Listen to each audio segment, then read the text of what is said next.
রোজার মাধ্যমে আপনি কিভাবে নিজের ব্যবহারকে, নিজের মনকে আপনি শান্ত করবেন? রোজার মূল উদ্দেশ্যটা কি? আজকে এই বিষয় নিয়ে আমরা আলোচনা করব। আমরা যে রোজা রাখি, না খেয়ে থাকি, শুধু না খেয়ে থাকাই কিন্তু রোজা না। রোজার মূল উদ্দেশ্যটার দিকে আপনি ভালো করে খেয়াল করবেন। আপনি হয়তো বলতে পারেন যে রোজার আবার উদ্দেশ্য কি? রোজা তো একমাত্র আল্লাহ তাআলার জন্য রাখা হয়, আল্লাহ তাআলার ভালোবাসার জন্য, আল্লাহ তাআলার কাছ থেকে যে আমরা নেকি পাবো, সওয়াব পাবো, জান্নাত পাবো, সেজন্য রোজা রাখা হয়। কিন্তু সেই জিনিসটা তো আপনি পুরস্কার হিসাবে পাবেন লাস্টে। কিন্তু দুনিয়াতে আপনার সেই রোজা রাখার জন্য কি কল্যাণটা আছে, ঠিক আছে?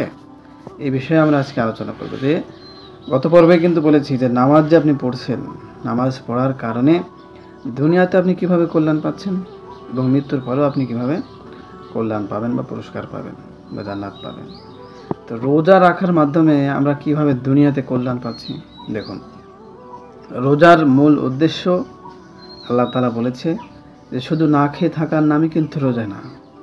রোজা রাখতে হলে পরিপূর্ণ সমস্ত শরীরের অঙ্গ পর্যন্ত রোজা রাখতে হয়, পা থেকে মাথার চুল পর্যন্ত, যাতে কোনো অঙ্গ কোনো খারাপ কাজে না যায়। পা দিয়ে কোনো সময় খারাপ কাজে না যাওয়া, মুখ দিয়ে খারাপ কথা না বলা, আমাদের রোজা রাখা অবস্থায় যৌন সঙ্গম না করা, খারাপ কথা না বলা, গালিগালাজ না দেওয়া, চোখ দিয়ে খারাপ জিনিস না দেখা, এটা হলো বাহ্যিক। এবং শুধু আপনি বাহ্যিক ভালো করে বসে আছেন, কিন্তু আপনার মনের ভিতরেও যদি খারাপ চিন্তা চলতে থাকে, সেক্ষেত্রেও কিন্তু আপনার রোজা হবে না। তাহলে দেখেন, রোজার রাখার যে প্রচেষ্টা, এই প্রচেষ্টা আমাদের এই দিকেই ইঙ্গিত করছে যে কিভাবে তুমি নিজেকে শান্ত করবে এবং কিভাবে তুমি নিজের ব্যবহারকে পুরা 1 মাস কন্ট্রোল করবে। এর দ্বারা কি ফায়দা হবে? পুরা 1 মাস যখন আপনি এভাবে আপনার নিজের মনকে, নিজের পুরা শরীরের অঙ্গকে কন্ট্রোল করতে পারবেন, তো ধীরে ধীরে আপনার ব্যবহার শান্ত হতে থাকবে, আপনার মন শান্ত হতে থাকবে এবং আপনি একটা সুন্দর মানুষ তৈরি হবেন। তাহলে রোজার প্রসেসটাও কিন্তু দেখেন ব্যবহারের দিকেই ইঙ্গিত করছে। এজন্য আমি বলেছি যে প্রতিটা ইবাদতের রহস্য, প্রতিটা ইবাদতের সিক্রেট, এটাই কিন্তু সবচেয়ে বড় সিক্রেট। মানুষকে পরিবর্তন করার জন্য ইবাদত দেওয়া হয়েছে দুনিয়াতেও যখন এইভাবে মানুষ ইবাদতের মাধ্যমে পরিবর্তন হতে থাকবে, সেই ব্যক্তির জন্য দুনিয়াতেও কল্যাণ আসবে এবং মৃত্যুর পরেও কল্যাণ আসবে। এজন্য শুধু ইবাদত এই উদ্দেশ্যে না করা যে আমি শুধু নেকি পাবো, সওয়াব পাবো, জান্নাত পাবো। ইবাদত কিন্তু শুধু এতটুকুর জন্য নয়। ইবাদত এই দুনিয়ার বুকেও আপনাকে কল্যাণ এনে দেয় এবং মৃত্যুর পরেও আপনি যে জিনিসগুলো আল্লাহ তাআলার কাছ থেকে পাবেন, সেগুলোও পুরস্কার হিসাবে কিন্তু আপনি পাবেন মৃত্যুর পরেও। কিন্তু আপনি যদি দুনিয়ার বুকেই শান্তি না পান, আপনি যদি দুনিয়ার বুকেই কল্যাণ না আসে, তো আপনি কীভাবে আশা করবেন যে মৃত্যুর পরে আমি শান্তি পাবো বা আমার কল্যাণ হবে? কিভাবে আশা করেন? দুনিয়ার বুকেও যে ব্যক্তিরা ভালো, দুনিয়ার বুকেও যে ব্যক্তির ব্যবহার ভালো, দুনিয়ার বুকেও যে ব্যক্তি শান্ত, দুনিয়ার বুকেও কিন্তু তার কল্যাণ।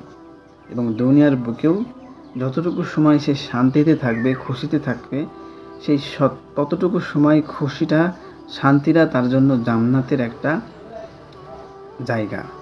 যেমন বলা হয়, যখন আমরা মসজিদে যাই, সে জায়গাটাকে জান্নাতের জায়গা বলা হয়। যখন কোনো মাহফিলে যাই, সে জায়গাতে জান্নাতের বাগান বলা হয়। যখন পরিবারে সুখ শান্তিতে চলা হয়, বলা হয়েছে হাদিসে যে ঘরে খুবই সুখী শান্তিতে মানুষ বসবাস করে, সেই ঘরকেও জান্নাত বলা হয়।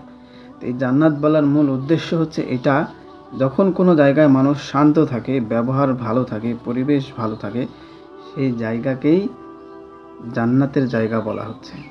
যেখানে আপনি খুশিতে আছেন, শান্তিতে আছেন। বুঝতে পেরেছেন? কিন্তু কোনো সময় ভেবে নিন না যে খারাপ কাজের ক্ষেত্রেও আমি তো শান্তিতেই থাকি, সেই জায়গা জান্নাত কেন হবে না? এখানে একটা বিষয় রয়েছে। যখনই আপনি কোনো খারাপ কাজ করবেন, সেই খারাপ কাজ করার ক্ষেত্রে আপনার শারীরিক এবং মানসিক যে দুইটা বিষয় আছে, সেই বিষয়টা কিন্তু নষ্ট হতে থাকে। তো সামান্য সময়ের জন্য আপনি সুখ পেলেও খারাপ কাজ করার পরে, সেটা যে কোনো খারাপ কাজ হতে পারে, সামান্য কিছু সময়ের জন্য যদি আপনি সুখ পানও, কিন্তু তারপরেই কিন্তু আপনার শারীরিক কষ্ট শুরু হবে, আর না হয় মানসিক কষ্ট শুরু হবে। এজন্য সুখ শান্তি আমাদের নিজেদের ভিতরে রয়েছে, বাহিরে নেই। বাহিরে যে আমরা সুখ শান্তি খুঁজে বেড়াচ্ছি, বাহিরে কিন্তু সুখ শান্তি নেই। এজন্যই বলা হয়েছে নিজের ভিতরেই তুমি খুঁজো সুখ শান্তিকে। আমাদের নিজের ভিতরেই সুখ শান্তি রয়েছে। আপনি দুনিয়াকে যেমন নজরে আপনি দেখবেন, আপনার জন্য দুনিয়া কিন্তু তেমনই হয়ে যাবে। এজন্য আমাদের নজরকেও পরিবর্তন করতে হবে, ঠিক আছে?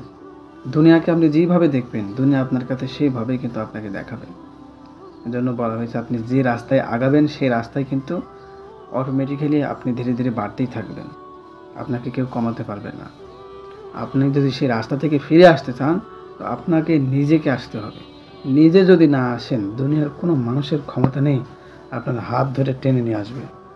কারণ সমস্ত মানুষের মনের স্বাধীনতা দেওয়া হয়েছে যে সে যা ইচ্ছে তাই করুক।